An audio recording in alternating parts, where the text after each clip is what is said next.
you the gentleman I spoke to? Yes, Sunday.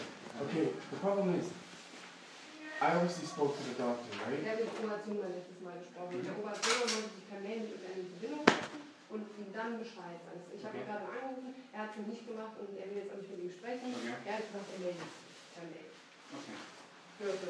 So I called several times to find out what was going on. So I had an extensive conversation with him, massive complaint. He said he would deal with it immediately and send me an email that night. Yes, right. He did not do that. No, so he told me he wanted to write you an email and he didn't do it this time yet. So right. He will do. Yeah, no, that's great. Well, I'm not traveling 2 hours because I called again and someone said if there is such a mix-up, you have to speak to the professor downstairs.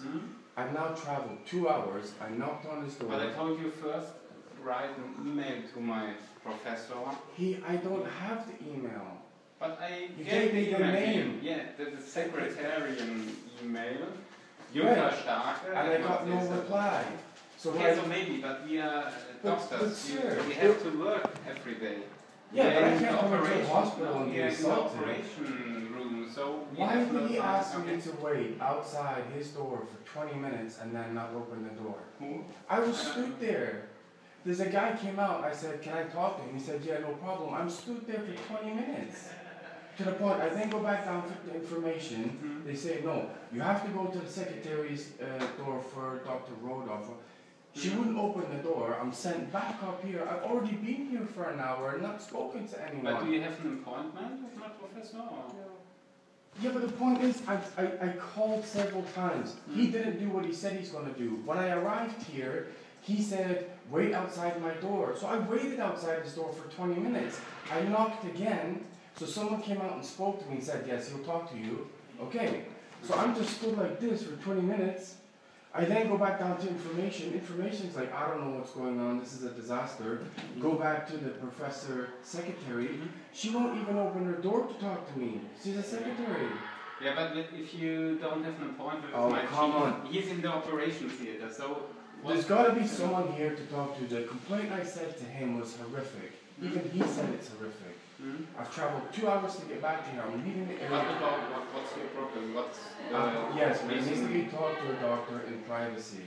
He noted down several horrendous points that happened whilst I was here and promised me an email, which he did not deliver.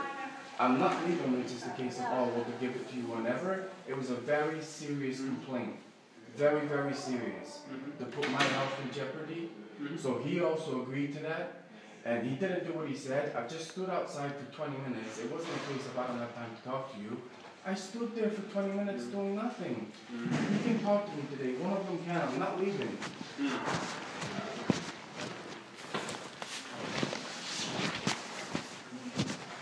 Since I've been here, I've been sent all over this hospital. Could you treat me like go home? No. No. So, but what can I do now? Maybe I can just call him again. If he's already said he will talk to me, I think he should. The guy came out and said, go grab your things and stand outside the door. Which I did. I was sat here and stood out there. Now you mean Dr. Jungmann? Yes. Okay. I can call him. Please, because it's just... At that moment he's in the operation theater, so... He was totally there when I was there. I feel like I'm being... Okay, I didn't. Can we go to his room now, please? To his room? Just ask him if he'll talk to me. He was I going can call him. But why can't you go to his room? I'm being fobbed off because of the complaint I made, 100%. He didn't give me his email. And he didn't send me his email that he promised. Very cool.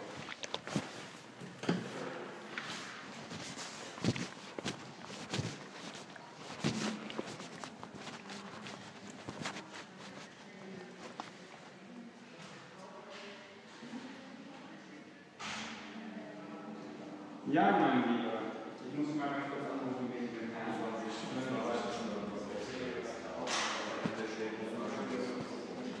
Und ich bin von unserer Seite.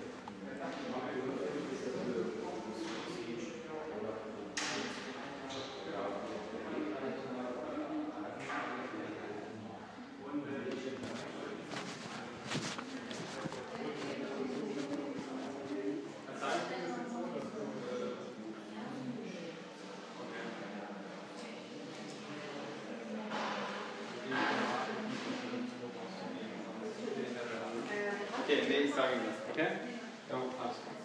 Okay. Okay, he said he will write you an email, but there's no time to talk to you now. He is in the operation. Can I tell you what happened privately? Yeah. Just a second.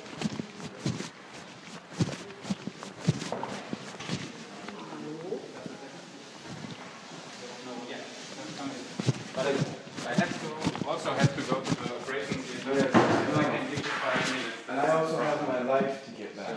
So, you know what I mean? So, are you the chief nurse?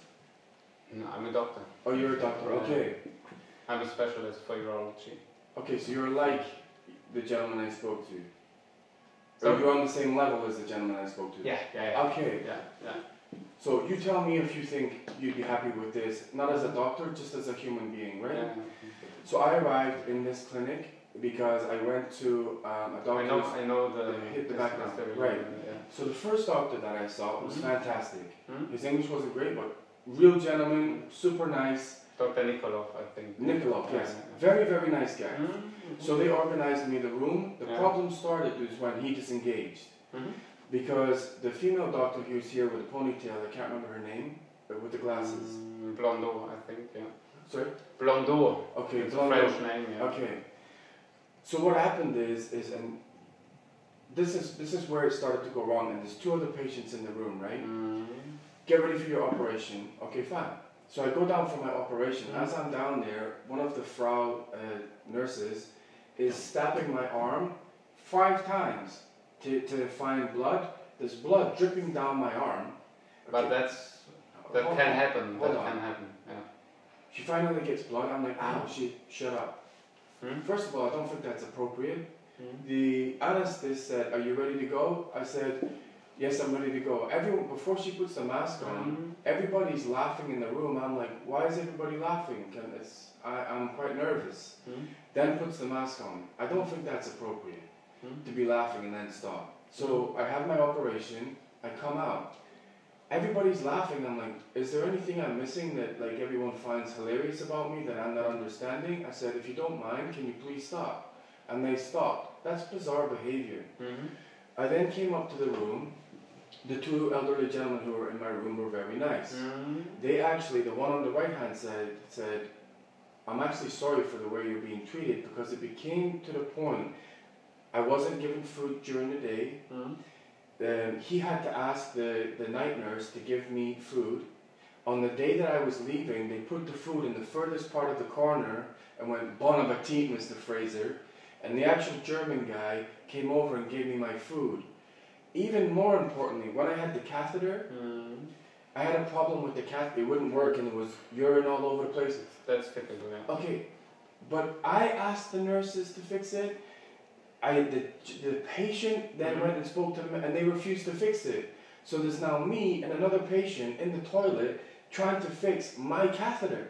That's massively inappropriate. But what do you mean with fixing the catheter? It wouldn't work properly. There was urine coming out the top, there was urine leaking out the back, there was urine leaking out the front. It was getting too full, it wouldn't empty, the urine was going backwards. I said, oh, this is getting quite dangerous.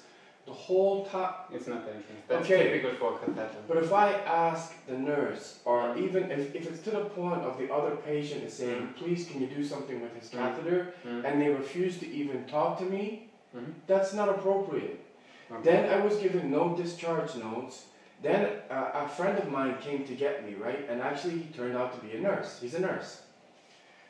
I was given no medication on leave, no discharge notes. The female doctor who was looking at me, well, for the 2 days I was here, I said, I just need to make a quick phone call so my friend can come and get me. I was refused to use the telephone. It actually got that bad. You know how you have your IV drip? The nurses wouldn't take the IV drip out. The nurse who actually came and got me, because I had to use one of the other patient's phones to phone my friend to come and get me because they wouldn't let me use a phone, actually came up and said, why haven't they given you your discharge notes? I said, the last time I spoke to either a doctor or a nurse here was that blonde one. She became very aggressive. This is my hospital. I'm the doctor. You do what I say. I said, look, can I ask a question? I said, yes. I said, who did my operation? She said, the chief of staff. I was like, okay. When I spoke to a young man, your doctor, that's not true. He didn't do the operation. He looked up who did the operation. It wasn't the chief of staff. So she's like, I don't know why she lied to you. Then she actually went to the point. You know, that's a problem between English and German. Chief of staff, and we all often say chief of staff, but we mean the Oberarzt in German. No. Not the chief her English doctor. is very, very good. Yeah, I know. To the point, her English is very good. To the point, she said, get out my hospital. Okay. So, you know, we're not going to do the language barrier thing. So, all it was, I never had my leaving notes. I was supposed to get medication to leave. I never got it. They were willing to let me walk out the hospital with an IV drip, to the point my nurse, my friend said, absolutely not. He had to go and talk to them and say, for God's sake, take his IV drip out. They're all laughing and giggling in the nurse's room, to the point, rip it out my arm. My friend, who's a nurse, had to go and get the spray and stem the bleeding. He was the one that put the patch over my arm. He doesn't even work here. So then I left, and the other thing is that I have a big legal battle with my employer, right? It's so inappropriate that the female doctor knew that, and she's mocking me in the fact that I might or may not be employed, and do you want to use our telephone because you might not have any money? You can't talk to patients like that. I'm sorry. So the points I made to him, and I would like an email of either you or him, so I don't want to leave with nothing. I told him, when I arrived here, the guy was great. No complaints about him, whatever. Super nice guy. He did everything great. What happened is when I went into anesthetic, you're laughing at a patient twice. It's not okay. It's not okay. Absolutely. It's not okay. And I'm nervous anyway. And when I actually said, please stop, that's when they stopped. So they are laughing at me. So then when I come to the room, the two elderly German guys were actually really nice guys, and we were talking. For them to get to the point of never having met me before and apologizing for my treatment, and one of the guys was older and could hardly walk, so the room was, normally you put on those desk things, right?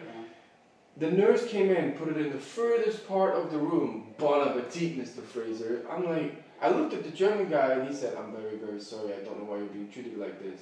So something was clearly wrong if a complete bystander who doesn't know me was like, I'm really sorry. Okay, that's surprising me, really. I wouldn't travel 2 miles. I'm with you. In some points I'm with you. I would not travel on a Deutschbahn twice just to make a fluff complaint. We have to talk about but that's actually dangerous. The IV, the medication, the discharge notes, and mocking me about notes, that's really surprising for me, because that's standard in our house, that you give it.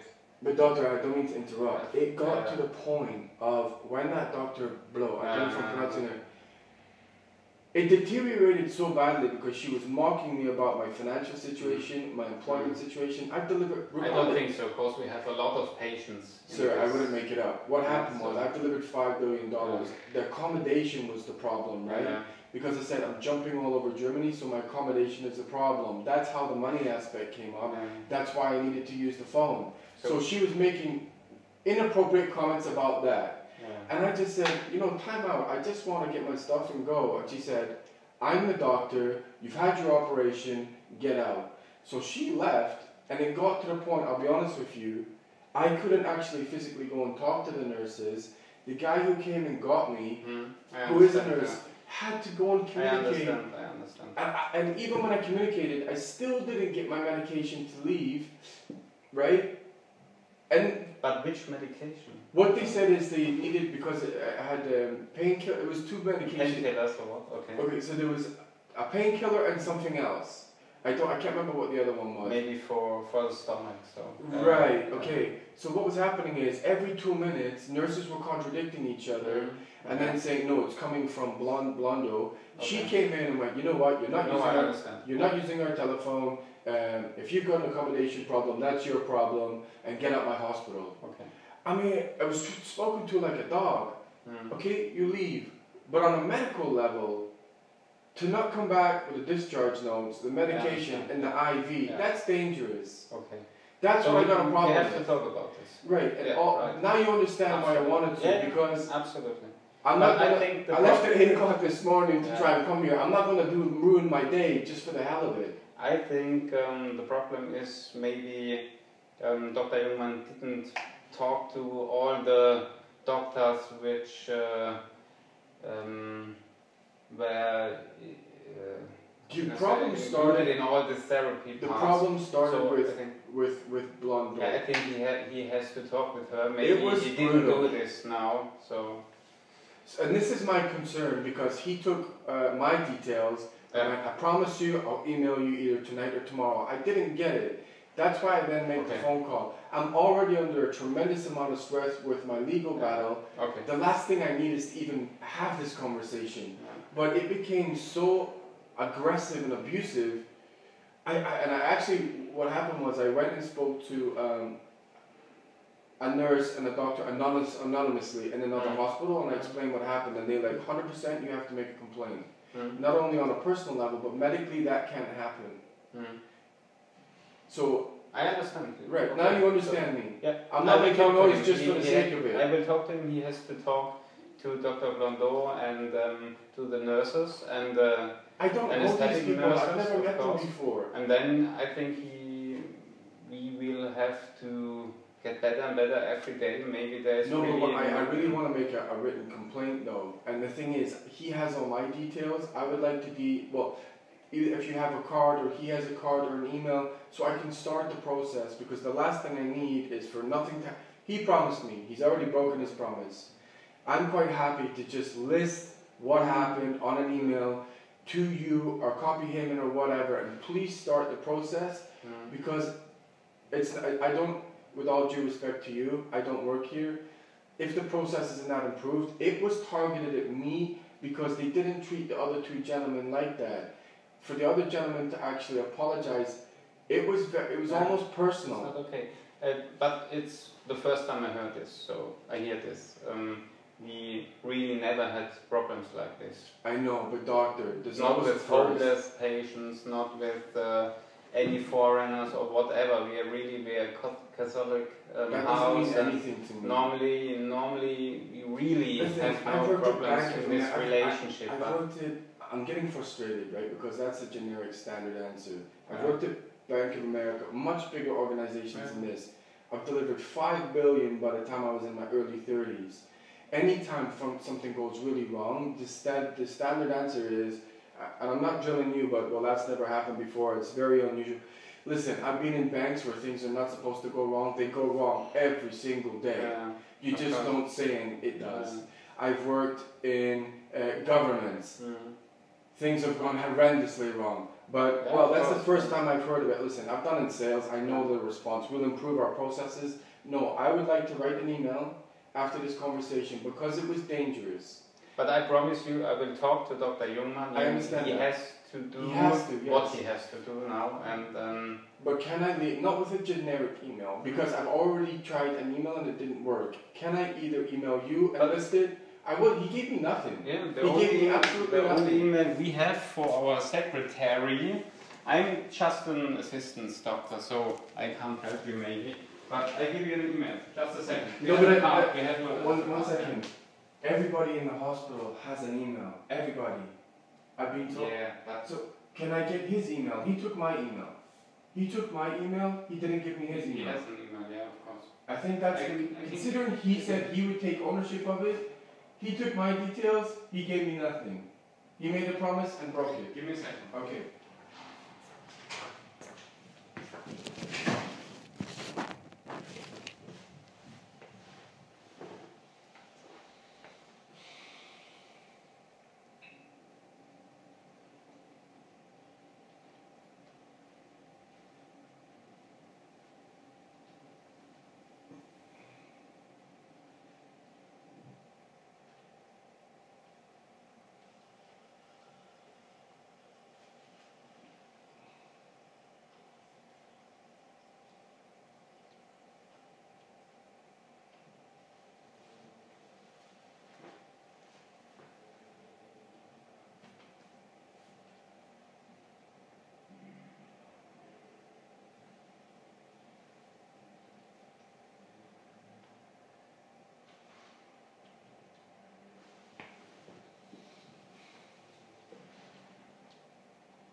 So, our official card, yeah. This is my chief doctor. Yes. This is the name Yeah. of Dr. Jungmann. And you see, it's always Malteser here, the name yeah. at Malteser.org. Okay? So one last thing I'll say is, you understand why I was getting frustrated in there, because I told him pretty much what I told you. Yeah. His response was, "Oh my God, I'm with you on a lot of these points. It's horrendous. We have to do something." Yeah. He made a promise. He then didn't keep his promise. I then made a few phone calls, told to come back, made to wait outside his door 20 minutes because he'll talk to me. Then I'm sent to the chief force, and now the reason I became angry was it became clear to me like I'm getting fobbed off here. You know what I mean? If you make a promise, break it. Don't give your details. Say you'll talk to me outside your door, and then you can't talk to me. When he knows I've traveled 2 hours by Deutschbahn, it doesn't give you a great impression, does it, that he's going to deal with it? That's why I need the email, and I'll be honest with you, this is a hospital. Right? It doesn't matter where you are. In a hospital, you cannot be treated like that. Purely on a medical perspective, the arm thing, there's not a whole lot about that, but it was the response. Shut up. Can't talk like that. The laughter, the no medical report, no medication, and the IV drip, and just... About that, I'm absolutely with you. The food thing is bizarre. And the catheter, I'll be honest with you. You know what? Let's say you're my doctor or my nurse, and I'm saying I'm in a lot of pain, there's something wrong with the catheter, and 4 nurses just decide to do nothing. One of the other... So it's a... If you think about it, I'm in a toilet with a total stranger trying to fix my catheter when there's 5 nurses who won't do anything. It's not appropriate. Yeah. Okay. I promise you that I will talk to him again. Please. I really... Okay. I'm owed tens of thousands here. Not that this woman needs to know that, but it's none of her business who I work for, what my work situation is. Can't do that. I understand. Would you be happy with that if that happened to you? I wouldn't be happy. Right. But yeah. You just can't do that. I've been in hospitals around the world. You can't behave like that. To like a personal attack and the medical side of it. I really don't know what happened. The guy that I know who's a nurse said on a medical level, well, let's say your friend turns up and I'm going to go. Let's say you've been to you're a doctor, you know what goes on, right? Let's say you're about to leave and you don't get the medication, you don't get discharge notes. You know that's wrong because you're a doctor. If you have the IV drip in your arm, they rip it out your arm to the point it's bleeding, and your friend, who's a nurse, is asking for swabs and disinfectant to dab down your arm because the nurses wouldn't do that. Would you be happy? Just that one aspect alone. I wouldn't be happy. Right, that's what I'm talking about. Like, there's no way I would travel all this way for nothing. I understand the problem, and we have to talk about it, and that's not the... You can't treat anybody like that. Anyone. No, anyone like that. Yeah. Okay. I understand. That's okay. And all I can do is to talk to him. Okay. He's my chief, so I have the problem. I can't. Okay.